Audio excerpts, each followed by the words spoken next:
पुण्य का काम है। एक नगर में नंदू नाम का एक सेठ रहा करता था। रौबदार चमकता चेहरा, हल्की सी बड़ी हुई दाढ़ी, हमेशा सजा धजा, 2-3 चमचों से घिरा हुआ। हमेशा लटके झटके से बोलना, मृदु भाषा उसके व्यक्तित्व के 4 चांद लगाते थे। उसका किसी दूसरे नगर में बहुत बड़ा व्यवसाय था। बड़े बड़े उद्योगपतियों के उद्योग में भी उसकी साझेदारी थी। नगर में किसी भी प्रकार का योगदान नहीं देते हुए भी सर्व समाज में मुख्य अतिथि बनना, अपने लटके झटके व वाक्पटुता से समाज के लोगों को प्रभावित करना, कभी भी पूरे नहीं होने वाले वादे करना और अपने खुद के ही लोगों से जय जयकार करवाना उसका मुख्य शौक था। नगर में कुछ नौजवान युवकों ने एक समाज सेवी संगठन बना रखा था। संगठन ने छोटे बच्चों के लिए एक स्कूल के लिए सारे प्रबंध कर लिए थे, जैसे कि स्कूल के लिए बेंचों की व्यवस्था करना, पानी की व्यवस्था करना और बच्चों की स्टेशनरी की व्यवस्था करना। ये सब काम उन युवकों के संगठन ने कर लिए थे, लेकिन उन युवकों से कुछ पंखों की व्यवस्था नहीं हो सकी। संगठन के 2 युवकों ने पंखों का प्रबंध करने का भार अपने ऊपर ले लिया। नगर में एक साधारण जीवन व्यतीत करने वाला व्यक्ति, जिसकी ज़मीन पर 3 कमरों का स्कूल बना था, उसका नाम था पप्पू चौधरी। युवकों के प्रयास करने के बाद भी पंखों का बंदोबस्त नहीं हुआ। लिहाजा अंत में वह पप्पू चौधरी के यहाँ पंखों के बंदोबस्त के लिए पहुँच गए। उन्होंने पप्पू चौधरी से अपनी समस्या बतलाई और कहा, चौधरी जी, हम आपके शुक्रगुजार हैं। आपके सहयोग से बच्चों का स्कूल बन सका है। पर चौधरी जी, अभी एक समस्या आन पड़ी है। गर्मी बहुत बढ़ने लगी है, पर बच्चों के लिए पंखों का बंदोबस्त नहीं हो सका। बच्चे इतनी गर्मी में पंखे के बगैर कैसे पढ़ाई करेंगे? तब पप्पू चौधरी ने पूछा, कितने पंखों की ज़रूरत है तुम्हें? युवकों ने कहा, चौधरी साहब, कम से कम 3 पंखे तो चाहिए। तब इस पर पप्पू चौधरी ने कहा, भैया, मेरे पास तो एक ही पंखा है, वहाँ तुम ले जाओ। युवकों ने वह पंखा ले लिया और चौधरी को धन्यवाद दिया। देखिए दोस्तों, कितना बड़ा दिल है चौधरी साहब का। उनके पास सिर्फ एक पंखा था, वो भी उन्होंने दान दे दिया। चौधरी साहब ने कहा, यह तो मेरा सौभाग्य है कि मैं समाज के किसी काम आ रहा हूँ। मेरी वजह से किसी दूसरे का भला हो रहा है।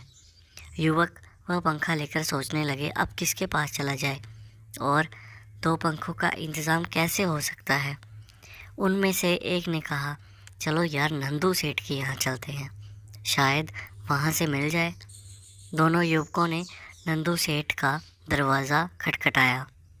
अंदर से नंदू सेठ के नौकर ने दरवाज़ा खोलकर कहा, बोलिए, क्या काम है?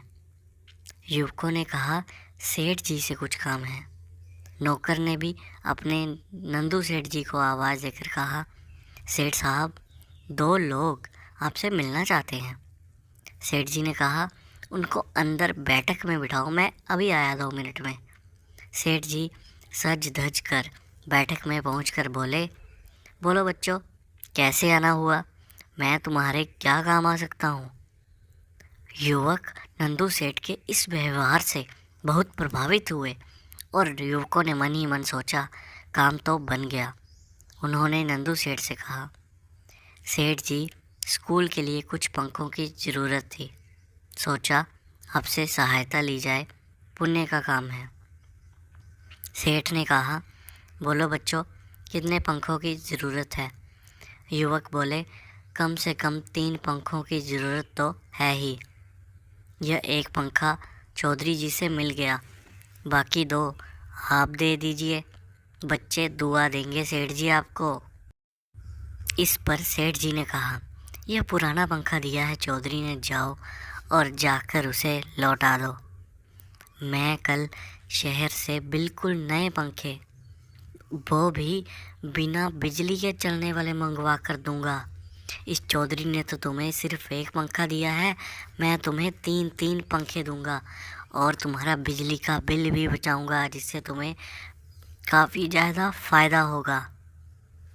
युवक बहुत ही खुश हुए। बातों ही बातों में दोनों तारीफ करने लगे। बोले, हम खामखा इधर उधर चक्कर खा रहे थे।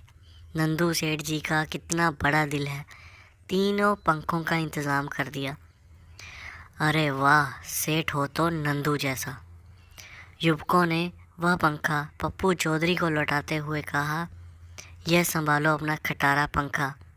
नंदू सेठ बिल्कुल नए पंखे शहर से मंगवा कर दे रहे हैं। युवक पंखा वहाँ पटक कर चल दिए।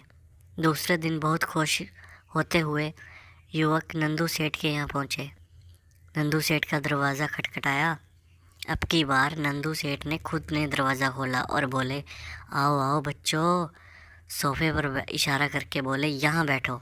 सेठ जी ने नौकर को आवाज़ देकर बोला, बबुआ बच्चों के लिए नाश्ता पानी शरबत बरबत ले आओ।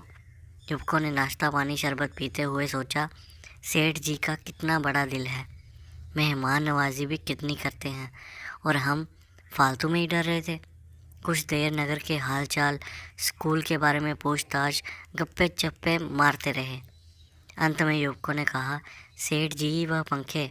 नंदू सेठ ने कहा, हाँ हाँ क्यों नहीं बच्चों, मैं खुद अंदर जाकर लाता हूँ। नंदू सेठ कमरे में गए और 3 शानदार पंखे लेकर आए। नंदू सेठ ने तीनों पंखों युवकों को देकर कहा, देखो बच्चों कितने सुंदर पंखे हैं, मैं खुद जाकर पसंद करके ले आया हूँ। डंडी भी इतनी मजबूत है, कितना भी हिलाओगे टूटेगी नहीं। देखा कितनी शानदार कशीदाकारी है। किनारियाँ देखो कितने अच्छे गोटा किनारी की है। यह देखो तीनों के बीच में कितना सुंदर कमल का फूल है। हाथ में हिलाने से चलेगा, कोई बिजली की भी ज़रूरत नहीं है। तीनों पंखों को देखकर दोनों युवक अर्ध कोमा में अस्पताल में भर्ती हैं। कभी कभी पंखा बोलकर फिर बेहोश हो जाते हैं। दोस्तों, आपको यह मज़ेदार सी कहानी कैसी लगी हमें कमेंट करके ज़रूर बताएं।